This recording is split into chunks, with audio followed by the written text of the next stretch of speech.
എരണം കൂടിയ ആരോഗ്യമന്ത്രി അധികാരമേറ്റതിന് ശേഷം എന്താ മാറ്റം? ആരോഗ്യമേഖല ഒന്നാകെ എരണം കൊണ്ടുണ്ടായ മാറ്റങ്ങൾ വിസ്മയകരമാണ്. ഇന്നിപ്പോ മനോരമ റിപ്പോർട്ട് ചെയ്തതാണ്. ഒരു മാസം കൊണ്ട് എരണം കൂടിയ മന്ത്രി കയറി അങ്ങോട്ട് ഇരുന്നതേ ഉള്ളൂ. കേരളത്തിന്റെ ആരോഗ്യ മേഖലയിലൂടെ ഈ നാടിന് നഷ്ടമായി പോയത് എത്ര ജീവനെന്നറിയോ? ഞാൻ പറയുന്നില്ല, മനോരമ നിങ്ങൾക്ക് പറഞ്ഞു തരും. സംസ്ഥാനത്ത് 20 ദിവസത്തിനിടെ വിവിധ പകർച്ചവ്യാധികൾ ബാധിച്ച് 67 മരണം. എലിപ്പനിയാണ് 13 പേരുടെ ജീവനെടുത്തത്. ഇൻഫ്ലുവൻസയും 13 ജീവൻ കവർന്നു. ഡെങ്കിപ്പനി ബാധിച്ച് 11 പേരാണ് മരിച്ചത്. 5500 പേർക്കാണ് ഡെങ്കിപ്പനി ബാധിച്ചത്. 133 പേർക്ക് ഷിഗല്ല ബാധിച്ചപ്പോൾ 5 കുട്ടികൾ മരിച്ചു. 2,19,000 പേരാണ് പനിക്ക് ചികിത്സ തേടിയത്. പകർച്ചപ്പനി പ്രതിരോധത്തിന് നിയോഗിച്ച ഹൈപ്പവർ കമ്മിറ്റി ഉടൻ ശുപാർശകൾ കൈമാറും. മനോരമയെ കൊണ്ട് അതിദൗർഭാഗ്യകരമായിട്ടുള്ള ഈ വാർത്ത പറയിച്ചു എന്ന് പറഞ്ഞാൽ, ഇതേ എരണംകൂടി ആരോഗ്യമന്ത്രിക്കും പൂക്കി മുഖ്യനെല്ലാം ഏറ്റവും ഫേവറബിൾ ആയിട്ടുള്ള പത്രം മനോരമയാണല്ലോ.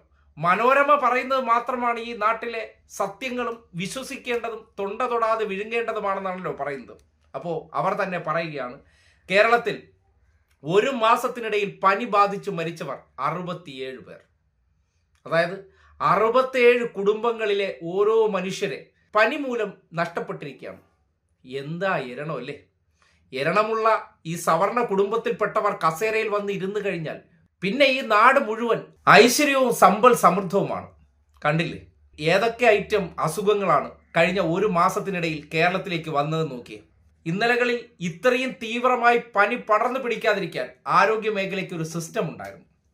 ആ സിസ്റ്റത്തെ തകർത്ത് സ്വകാര്യ മേഖലയ്ക്ക് കൂടുതൽ അവസരമുണ്ടാക്കാൻ വേണ്ടി അവരിൽ നിന്ന് പണം പറ്റിക്കൊണ്ട് ചെയ്തുകൊണ്ടിരുന്നവരെ അധിക്ഷേപിച്ച അതേ വ്യക്തി, ഏത് എരണത്തിന്റെ പര്യായ പദമായിട്ടുള്ള വ്യക്തി വന്നിരുന്നപ്പോൾ ഇപ്പോൾ ഷിഗല്ലയാണോ, മങ്കി പോക്സ് ആണോ, നിപ്പയാണോ, ഡെങ്കിപ്പനിയാണോ, എലിപ്പനിയാണോ, കേരളത്തിൽ റിപ്പോർട്ട് ചെയ്യപ്പെടാത്ത രോഗങ്ങളില്ലാത്തൊരവസ്ഥയായി.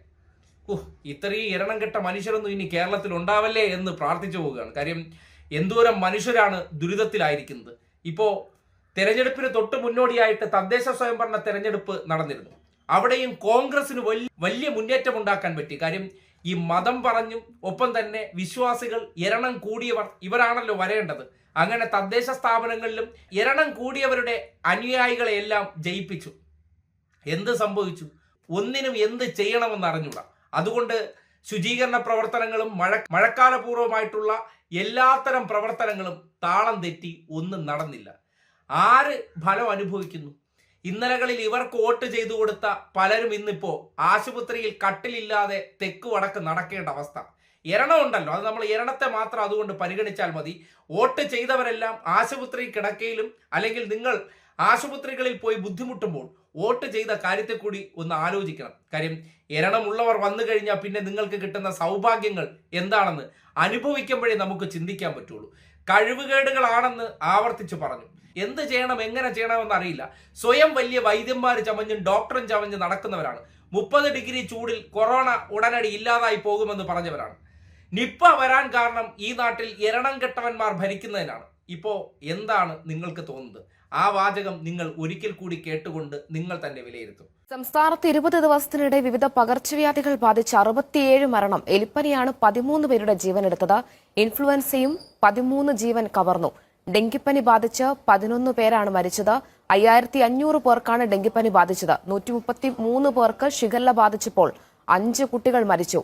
2,19,000 പേരാണ് പനിക്ക് ചികിത്സ തേടിയത്. പകർച്ചപ്പനി പ്രതിരോധത്തിന് നിയോഗിച്ച ഹൈപ്പവർ കമ്മിറ്റി ഉടൻ ശുപാർശകൾ കൈമാറും.